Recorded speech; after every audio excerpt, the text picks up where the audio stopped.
పిల్లలు మనం బాగా ఆలోచించేసినట్లయితే, ఈ జీవిత కాలంలో మనం ముందుకు వెళ్తున్నటువంటి క్రమంలో ఎక్కువగా మనం ఏం చేస్తా ఉంటామంటే, మన మీద ఎక్కువ డిపెండ్ అయిపోతామండి. అంటే సొంత నిర్ణయాలొచ్చేస్తాయి.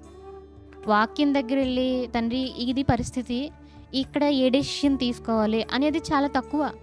అంటే నాకది ఫర్ ఎగ్జాంపుల్‌కి ఒక గ్రూప్‌లో జాయిన్ అవ్వాలనుకోండి.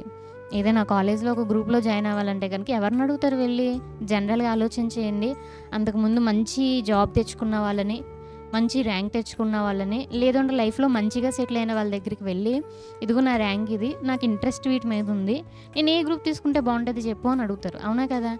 అట్లాగా ప్రతి విషయంలోనండి. అంటే చిన్న దగ్గర నుంచి అంటే చిన్న చదువుకునే దగ్గర నుంచి జాబ్ వరకు, మ్యారేజ్ వరకు ఇయన్నీ అడుగుతూ వెళ్తాం. ఆఫ్టర్ మ్యారేజ్, మ్యారేజ్ అయిన తర్వాత కూడా వెంటనే ఏం చేస్తారు కొంతమంది తెలియక, వాక్యంలో ఉన్నది తెలియక ఏం చేస్తూ ఉంటారు, ఏదైనా ప్రాబ్లమ్ వచ్చిందనుకోండి, దేవుని దగ్గరికి తీసుకోకుండా టక్కున ఎళ్ళిపోయి అమ్మకి ఫోన్ చేస్తారు.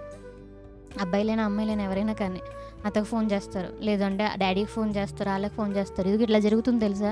ఇదా అవుతుంది తెలుసా? నన్నేం చేయమంటావు" అంటారు. ఎప్పుడైతే దేవుడి వైపు చూడకుండా మన మీద మనం డిపెండ్ అయిపోతామో, మన ఆలోచనలు మనం ఆలోచన చేసుకుంటూ ఎళ్ళిపోతామో, తుదకు అది ఏమైపోతదంటే మరణానికి దారితీస్తదండి.